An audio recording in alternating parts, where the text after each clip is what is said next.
সবকটি দিন সহজ হবে না। কিছু কিছু দিন আসবে যে দিনগুলোয় বেঁচে থাকা খুব কঠিন মনে হবে। বাহির থেকে পরিপাটি করে সাজানো মানুষটার মনের মধ্যে চলতে থাকবে তুমুল ভাঙচুর। সবটা বলে হালকা হতে পারার মতো একটা মানুষ থাকবে না। জড়িয়ে ধরে মিলিয়ে যাওয়ার মতো একটি বুক থাকবে না। পাশে বসে মাথা রাখার মতো একটি কাঁধ থাকবে না। বিছানায় শুয়ে চোখ বুজলেই ঘুমিয়ে পড়ার মতো একটু শান্তি থাকবে না।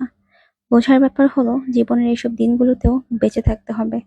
চোখ মুছতে হবে, হাসি মুখে সৌজন্যে বিনিময় করতে হবে। নিজেকে নিজেই মনে করাতে হবে যে অন্ধকার চিরস্থায়ী নয়। ভোর হবে, আলো ফুটবে। সব ঠিক না হয়ে গেলেও কষ্ট কমে যাবে ঠিক। তুমি যদি জলের দিকে তাকিয়ে থাকো তাহলে কখনোই সমুদ্র পাড়ি দিতে পারবে না। যদি ভালোবাসার তালিকা করতে বলা হয় তাহলে সবার উপর নিজেকে রাখুন। কারণ তোমার ভালোবাসা পাবার অধিকার শুধু তোমারই।